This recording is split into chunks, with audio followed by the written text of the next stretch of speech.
સાંજનો સમય હતો. હું એક મોટા બંગલાના ગેરેજમાં કરેલી મોટી ટ્રેક્ટર મશીનની સફાઈ કરી રહ્યો હતો. તે ઘર મારા માટે ફક્ત કામની જગ્યા નહોતું, પરંતુ એક આશ્રય સ્થાન જેવું બની ગયું હતું, કારણ કે હું છેલ્લા ઘણા મહિનાથી ત્યાં જ રહેતો હતો. મારા માલિક અને માલકીન બંને બહુ સારા અને ભલા માણસ હતા. ગામમાં એમની ઓળખ એક ઈમાનદાર અને દયાળુ પરિવાર તરીકે હતી. માલિક હંમેશા કહેતા કે મજૂર માણસનો પરસેવો ભગવાનનો પ્રસાદ છે, એને ક્યારેક ખોટું ના ગણવું. એમના શબ્દોમાં એટલી સચ્ચાઈનો ભાર હતો કે હું એમને માત્ર માલિક નહીં, પરંતુ માર્ગદર્શક માનતો હતો. પરંતુ જીવન ક્યારેય એક સરખું નથી રહેતું. એક દિવસ એવું બન્યું કે બધું બદલાઈ ગયું. એ દિવસ હું ક્યારેય ભૂલી શકું એમ નથી. મિત્રો, વાર્તામાં આગળ વધતા પહેલાં હું તમને સ્પષ્ટ કહી દઉં કે આ વાર્તા સંપૂર્ણ કાલ્પનિક છે. આમાં દર્શાવેલ નામ, પાત્ર, ઘટના, સ્થળ અને પરિસ્થિતિનો કોઈ વ્યક્તિ, સમાજ, જાતિ કે ધર્મ સાથે કોઈ સંબંધ નથી. આ વાર્તા માત્ર મનોરંજન અને જીવનના ઉપદેશ માટે બનાવવામાં આવી છે. કૃપા કરીને તેને અન્ય અર્થમાં ન લેતા. તો મિત્રો, મારું નામ હર્ષ છે. હું 34 વર્ષનો છું. ભણતર મેં BA સુધી કર્યું છે, પણ ઘરની પરિસ્થિતિ એવી હતી કે આગળ અભ્યાસ શક્ય ન રહ્યો. પિતા બીમાર રહેતા અને મા ઘર સંભાળતી. મેં નોકરી માટે ઘણી જગ્યાએ પ્રયત્ન કર્યો. શહેરમાં જઈને ઇન્ટરવ્યૂ આપ્યા, ફોર્મ ભર્યા, પણ ક્યાંય સ્થિર નોકરી મળી નહીં. અંતે મારા એક ઓળખીતા કાકાએ મને કહ્યું કે અહીંયા એક મોટા શેઠને ત્યાં મશીન ઓપરેટર જોઈએ છે. તો ટ્રેક્ટર ચલાવવાનું શીખી જા, તને કામ મળી જશે. મેં હિંમત કરીને કામ શીખી લીધું અને થોડા દિવસ પછી મને ખરેખર નોકરી મળી ગઈ. હવે જે શેઠના ઘરે મને નોકરી મળી એનું નામ હતું શિવરાજસિંહ. ગામના લોકોએ એમને રાવ સાહેબ કહીને બોલાવતા. એમનું ઘર મોટું હતું. આસપાસ બગીચો, ખેતર, ગોડાઉન પણ હતું. એમના વ્યવસાયમાં જમીન કામ, ખેતરની દેખરેખ અને મશીનનું કામ સતત ચાલતું. એમની પત્નીનું નામ હતું નીલમ. નીલમ મેડમ પણ ખૂબ સંસ્કારી અને નમ્ર સ્વભાવની સ્ત્રી હતી. ઘરનું બધું કામ તેઓ જાતે સંભાળતા. હું જ્યારે પહેલી વાર ત્યાં ગયો ત્યારે મને લાગ્યું હતું કે મોટા લોકો કદાચ કડક હશે, પણ અહીંયા તો વાત જ અલગ હતી. રાવ સાહેબ મને અલગ અલગ રૂમ આપ્યો, કારણ કે મારું ગામ ઘણું દૂર હતું અને રોજ આવવું જવું શક્ય નહોતું. તેમણે કહ્યું, હર્ષ, તું અહીંયા રહે. આ ઘર હવે તારા માટે ઘર જ છે. એ શબ્દ સાંભળીને મારું મન ભરાઈ ગયું. મારા કામમાં મુખ્ય કામ હતું મશીન ચલાવવાનું. ક્યારેક ખેતરમાં જમીન સમતલ કરવી, ક્યારેક બાંધકામ માટે ખોદકામ, તો ક્યારેક રસ્તા સાફ કરવાનું કામ. જ્યારે મશીનનું કામ ન હોય ત્યારે હું ગોડાઉનમાં કામ કરતો અથવા તો ખેતરની દેખરેખમાં મદદ કરતો. મારો પગાર પણ સારો હતો અને સમયસર મળતો. સૌથી મોટી વાત એ હતી કે મને અહીંયા માન સન્માન મળતું. નીલમ મેડમ હંમેશા પોતાના હાથથી ભોજન બનાવતા અને ઘણીવાર મારા માટે પણ ટિફિન મૂકી આપતા. તેઓ મને મજૂર નહીં, પણ પરિવારનો એક સભ્ય સમાન સમજતા. ધીમે ધીમે હું આ ઘરના વાતાવરણમાં ભળી ગયો. પણ એક દિવસ બધું બદલાઈ ગયું. એ દિવસે હું મશીન લઈને ગામની બહાર કામ કરી રહ્યો હતો. બપોરનો સમય હતો. અચાનક મારા ફોન પર કોલ આવ્યો. મેં ફોન ઉપાડ્યો તો નીલમ મેડમનો અવાજ ધ્રુજતો હતો. તેઓ રડી રહ્યા હતા. તેમણે કહ્યું, હર્ષ સાહેબને છાતીમાં ભારે દુખાવો થયો છે, તું તરત ઘરે આવી જા. એ શબ્દો સાંભળતા જ મારા પગ નીચેથી જમીન સરકી ગઈ. હું મશીન ત્યાં જ ઊભું રાખીને બાઇક લઈને વિજયની જેમ ઘરે દોડ્યો. ઘરે પહોંચ્યો તો જોયું કે રાવ સાહેબ બેસી પણ શકતા નહોતા. ચહેરો પીળો પડેલો, શ્વાસ ઝડપથી ચાલતો હતો. મેડમ ગભરાયેલા હતા.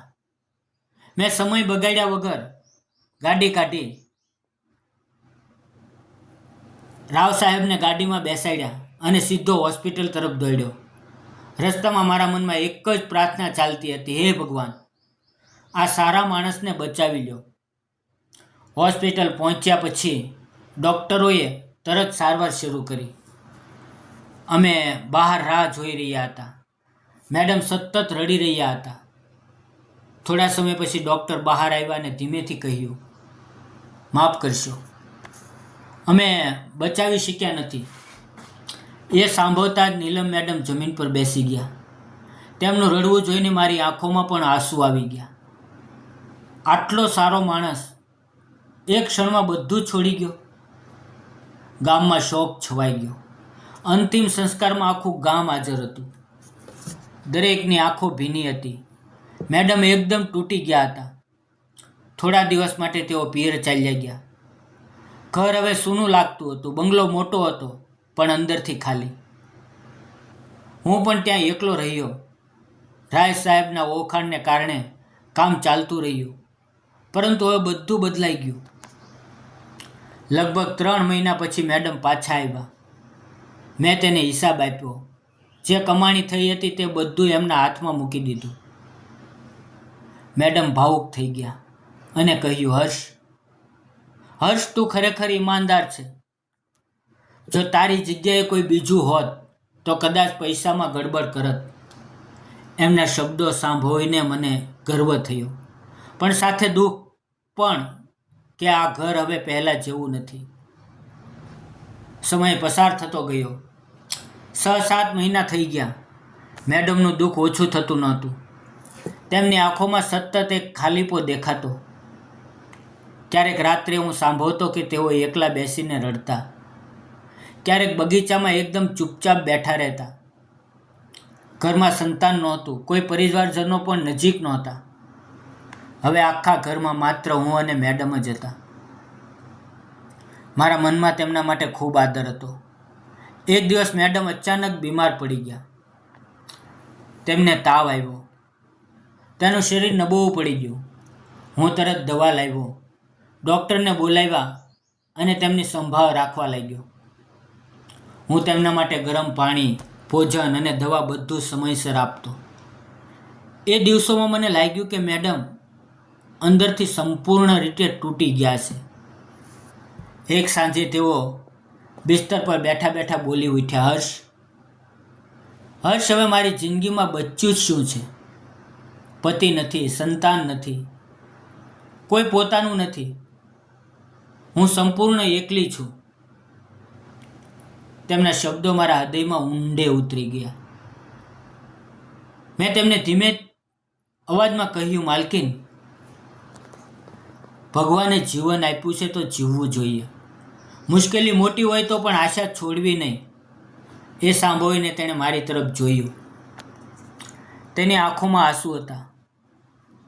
તેમણે પૂછ્યું, હર્ષ, તારો પરિવાર? મેં કહ્યું, મારા મા બાપ છે, પણ ગરીબી છે. હું એમનો સહારો આપવા માટે કામ કરું છું. તે થોડા સમય માટે ચૂપ રહ્યા. પછી અચાનક પૂછ્યું, તે હજી સુધી લગ્ન કેમ નથી કર્યા? મેં નમ્રતાથી કહ્યું, મારી સ્થિતિ એવી નથી કે લગ્ન કરી શકું. ઘરનું ભારણ છે, પહેલાં પરિવારની જવાબદારી. મેડમના ચહેરા પર મને મમતા અને ચિંતા દેખાય. તેઓ જાણે મારા માટે કંઈક વિચારવા લાગ્યા. થોડા દિવસ પછી એક સાંજે મેડમે મને કહ્યું, આજે તું નીચે આવીને મારી સાથે જમવા બેસજે. મિત્રો, સામાન્ય રીતે હું મારા રૂમમાં જ ભોજન કરી લેતો, પણ એ દિવસે તેમણે ખાસ કહી દીધું એટલે હું નીચે ગયો. હું જ્યારે ડાઇનિંગ ટેબલ પાસે પહોંચ્યો ત્યારે જોઈને આશ્ચર્યચકિત થઈ ગયો. મેડમે ખાસ મારા માટે પોતાના હાથથી ભોજન બનાવ્યું હતું. ભોજનની સુગંધમાં ઘર ફરી જીવંત લાગતું હતું.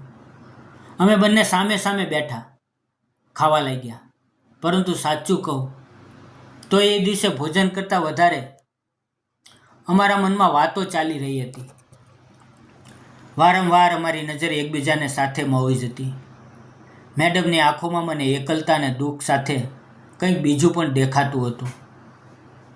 હું સમજતો નહોતો કે શું છે, પણ મારા દિલમાં અજાણી બેચેની થવા લાગી.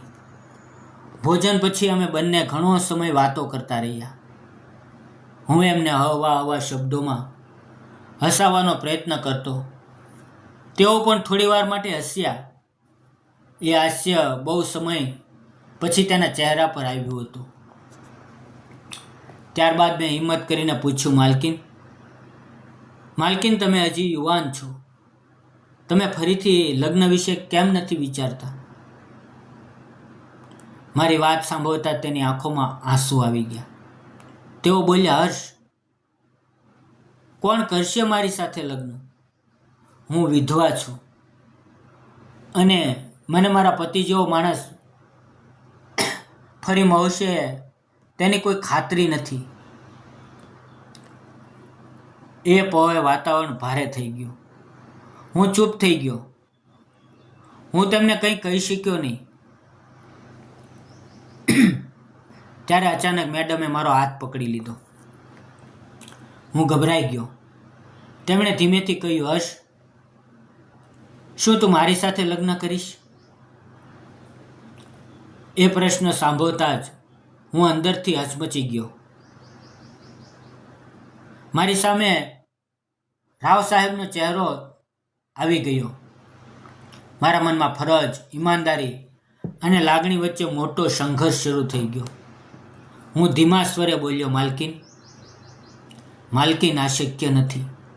તમારા પતિએ મને કામ આપ્યું.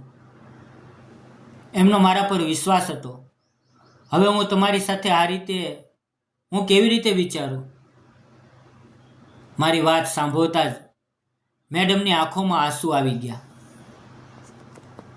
તેણે કહ્યું, મારા પતિ ગયા પછી જો કોઈએ મારી સાચી ચિંતા કરી છે, મને દુઃખમાં સાથ આપ્યો છે, તો એ ફક્ત તું જ છે.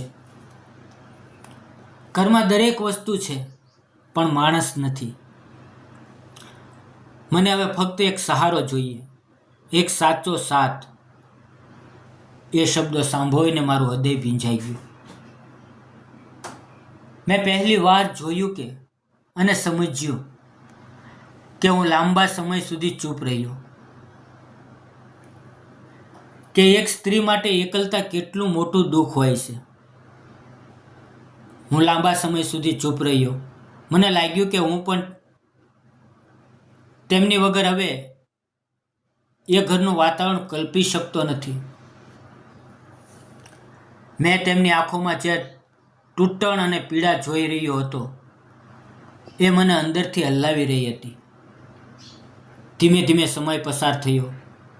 અમે બંને એકબીજાને સમજવા લાગ્યા. મિત્રો, આ સંબંધમાં કોઈ લાલચ નહોતી, માત્ર એકલતા, સાથ અને માનવતા હતી. પછી અંતે અમે બંનેએ નક્કી કર્યું કે સમાજ શું કહેશે તેની ચિંતા કર્યા વગર સાચું જીવન જીવવું જોઈએ. થોડા સમય પછી અમે કોર્ટ મેરેજ કરી લીધા. શરૂઆતમાં મારા મા બાપ ચકિત થઈ ગયા, પણ જ્યારે મેં તેમને આખી વાત સમજાવી કે મેડમ કેટલી સારી અને દુઃખી છે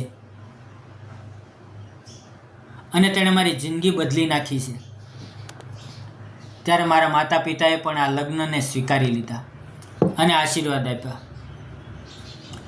લગ્ન પછી થોડા દિવસ અમે મારા ઘરે રહ્યા અને પછી પાછા બંગલામાં આવી ગયા. અહીંયા કામ પણ ઘણું હતું. મશીનરીનું કામ વધતું ગયું. હવે ઘર પહેલાંની જેમ ખાલી નહોતું. નીલમના ચહેરા પર હું પહેલીવાર લાંબા સમય પછી સંતોષ અને શાંતિ જોઈ રહ્યો હતો. મને લાગતું હતું કે ભગવાને અમને એકબીજાના જીવનમાં એક કારણથી જ મોકલ્યા છે. સાચું કહું તો જીવનમાં ક્યારે ક્યાં હોઈ જશે એ કોઈને ખબર નથી. મારા જીવનમાં ગરીબી હતી, સંઘર્ષ હતો અને નિરાશા હતી, પણ ઈમાનદારી અને સત્યના રસ્તે ચાલવાથી મને પરિવાર અને પ્રેમ બંને મળ્યા. મિત્રો, પરિસ્થિતિ કેટલી પણ મુશ્કેલ કેમ ન હોય, ક્યારેય હાર ન માનશો. હંમેશા સત્ય અને ઈમાનદારીથી જીવન જીવજો, કારણ કે અંતે નસીબ સાચું સુખ જરૂર આપે છે. મિત્રો, તમને આ વાર્તા કેવી લાગી? વિડીયો પસંદ આવ્યો હોય તો લાઈક કરો, ચેનલને સબસ્ક્રાઈબ કરો અને જતાં એક નાની એવી કોમેન્ટ જરૂર કરજો. ફરી મળશું આવતીકાલે એક નવા વિડીયોમાં. ત્યાં સુધી આવજો અને વિડીયો પૂરો જોવા બદલ આપ સૌ મિત્રોનો દિલથી ખૂબ ખૂબ ધન્યવાદ. મિત્રો, આવજો.